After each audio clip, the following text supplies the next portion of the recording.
किसी को न्याय मिले या ना मिले, लेकिन अन्याय नहीं होने देंगे, चाहे वो किसी भी धर्म का हो, किसी भी जाति का हो, किसी भी। बसपा प्रत्याशी मोदीनगर पूनम गर्ग ने के क्षेत्र में जनसंपर्क, मिल रहा अपार समर्थन। मोदीनगर विधानसभा से बहुजन समाजवादी पार्टी की कर्मठ जुझारू प्रत्याशी डॉक्टर पूनम गर्ग ने क्षेत्र के कई गांवों का दौरा किया और वोट मांगे, जिनमें मुख्य रूप से ग्राम पतला, खंजरपुर, पट्टी, जहांगीरपुर, अमराला गांवों में जनसंपर्क किया और आने वाली 10 फरवरी को हाथी के सामने वाला बटन दबाकर वोटों के लिए कहा। वहीं ग्रामीणों ने डॉक्टर पूनम गर्ग को जिताने और हाथी के सामने वाला बटन दबाकर भारी बहुमत से विजय बनाने के लिए संकल्प लिया, जिसमें क्षेत्र की जनता का भरपूर समर्थन मिला। बुजुर्गों ने जीत की दुआएं दी। जनसंपर्क अभियान के दौरान मंडल प्रभारी परवेज तोमर, जिला पंचायत सदस्य अनिल गौतम, जिला पंचायत सदस्य पति नदीम चौधरी, विधानसभा अध्यक्ष मोहित जाटव, लीलाराम जाटव आदि लोग मौजूद रहे। केटी लाइव न्यूज के लिए अफजाल तोमर के साथ हसन खान की रिपोर्ट।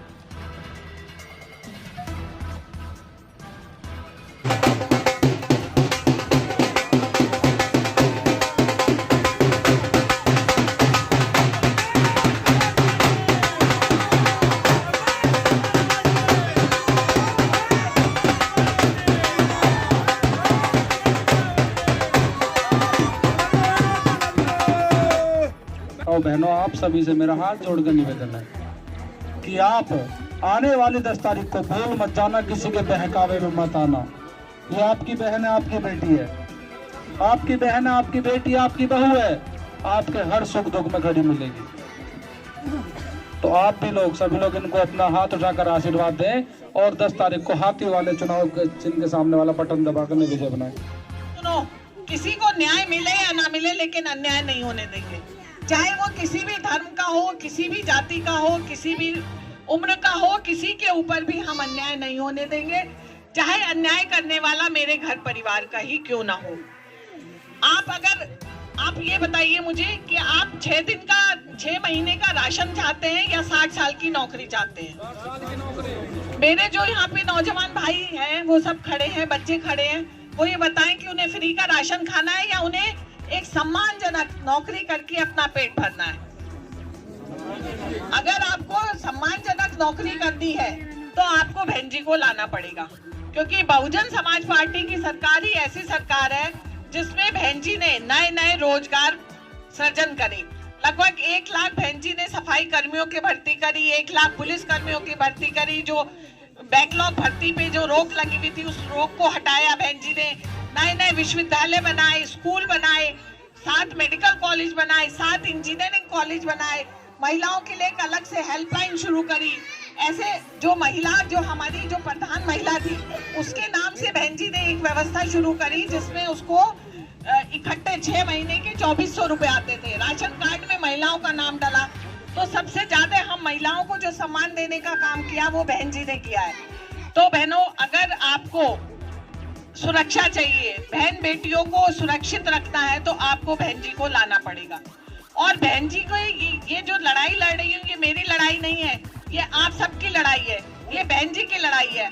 आपको ये सोचना पड़ेगा कि हर सीट पे, जो इस सीट पे डॉक्टर पूनम गर्ग नहीं लड़ रही हैं, आप लड़ रही हैं, और आपको एक एक वोट जो है बहन जी की झोली में डालना है। आपको बहन जी को चीफ मिनिस्टर बनाना है, मुख्यमंत्री फिर से बनाना चाह रहे हो 5वीं बार, हाँ या नहीं? अगर बहन जी को मुख्यमंत्री बनाना चाह रहे हो तो कैसे बनाओगे, बताओ? तो वोट डालने के लिए आपको एक एक सीट को जिताना पड़ेगा। मोदीनगर विधानसभा की सीट को भी आपको जिताना पड़ेगा। जब बहन जी के पास बहुमत होगा तभी बहन जी जो है चीफ मिनिस्टर बन सकती हैं। आप ये सोचो कि नहीं, चलो हम तो मजे से बैठे हैं, बहन जी यहाँ से हार भी जाएंगी तो कोई बात नहीं, दूसरी सीट से जीत जाएंगी, लेकिन ऐसा नहीं सोचना है। हर सीट इम्पोर्टेंट है, क्योंकि सब ये सोचेंगे हम तो चलो, हम तो सो रहे हैं, कोई नहीं, दूसरा जग जाएगा, तो ये नहीं होने वाला है। ठीक है? तो बहनों, भाइयों और बच्चों, मेरी आपसे यही गुजारिश है कि आप आने वाली 10 फरवरी को ज्यादा से ज्यादा लोग जाएं और हाथी के सामने वाला बटन दबाएं और मुझे विजयी बनाएं। और मैं आपके सुख दुख में आपके साथ खड़ी रहूंगी। जो अभी कोरोना का टाइम हुआ था ना, उसमें भी मोदी नगर के सारे अस्पताल बंद थे, सिर्फ हमारा एक अस्पताल था जो खुला हुआ था, जहां मैं मरीजों का इलाज कर रही थी और मरीजों को फोन पे भी बता रही थी। कितने लोगों की जान हमने ऑक्सीजन का सिलेंडर देके बचाई। हम भी बहुत ज्यादा तो इंतजाम नहीं कर पाए क्योंकि सिलेंडर मिल ही नहीं रहे थे। जब थे ही नहीं तो हम लाते कहाँ से। लेकिन ऐसा है, आपके सुख दुख में मैं हर समय खड़ी हूँ। बाकी के जो कैंडिडेट है वो तो गुंडा राज है उनका राज आपने पहले भी देख लिया।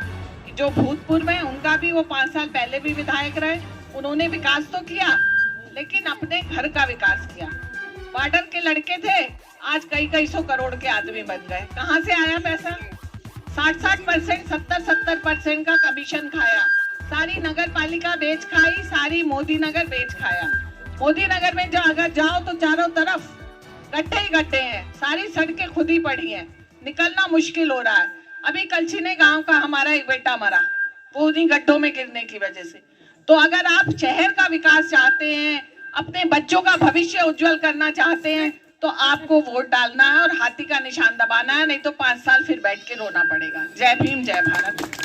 आप लोगों ने मुझे आशीर्वाद देकर यहाँ से जिला पंचायत बनाने का काम किया था। आपका भाई हूँ, आपका बेटा। अभी ये चुनाव बड़ा चुनाव है, आदरणीय बहन कुमारी मायावती जी लड़ रही है, ये मान के चलो। तो सब पट्टी के लोग हाथ उठा के समर्थन दो डॉक्टर पूनम गर्ग को। हम सब लोग साथ हैं, सब लोग समर्थन दो। सभी का बहुत बहुत धन्यवाद, बहुत बहुत स्वागत। आप लोग यहाँ हमारी प्रत्याशी को सुनने के लिए आए, बहुत बहुत धन्यवाद। बल्कि ज्यादा डिपार्टमेंट बीजेपी सरकार भेज चुकी है। मैं सभी भाइयों से यह अपील करता हूं कि सभी लोग बहुजन समाज पार्टी को सपोर्ट करें।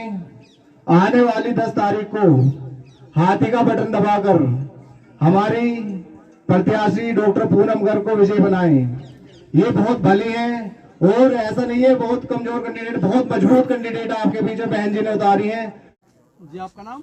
डॉक्टर पूनम गर्ग। जैसे कि विधानसभा चुनाव चल रहे हैं और आप बसपा से प्रत्याशी हैं विधानसभा 57 से, तो आप क्या अपील करना चाहेंगे जनता से? जनता से हम ये अपील करेंगे कि अभी आगे आने वाली 10 फरवरी को आप सब लोग ज़्यादा से ज़्यादा लोग सब वोट डालने जाएं और वोट डाल के हमारा निशान हाथी है, हाथी का बटन दबाएं और हमें विजयी बनाएं। जैसे कि आप पेशे से डॉक्टर हैं, आपसे पहले भी विधायक जो रही हैं वो डॉक्टर ही रही हैं, तो आप उनसे कहाँ तक सही निकलेंगे? ये जनता को कैसे विश्वास दिलाएंगे आप? भाई, जनता को तो विश्वास तो करना ही पड़ेगा, काम करेंगे, जो भी उनकी परेशानी होगी उनके सुख दुख में खड़े रहेंगे। और 5 उंगली बराबर तो होती नहीं, ऐसा नहीं कि एक डॉक्टर है वो फेल हो गए तो हम भी फेल हो जाएंगे। वो तो अपने अपने काम करने का तरीका होता है ना। और हमारा मकसद तो जो है वो लोगों की सेवा करना है। और हमारा मकसद ये नहीं है कि हम उससे अपना घर भरें या विकास अपने घर का करें। मेरे पास 2 बेटियां हैं, दोनों डॉक्टर हैं। एक की शादी हो गई, दूसरा MD कर रही है। तो कोई ऐसा परिवार में भी कोई मेरे ऊपर कोई दायित्व नहीं है जिसके लिए मुझे पैसा जमा करना है। अभी भगवान का दिया सब कुछ है, वही बहुत है। यानी आप ये कहना चाहते हैं जो आप चुनाव लड़ रहे हैं समाज सेवा के लिए लड़ रहे हैं? हाँ जी।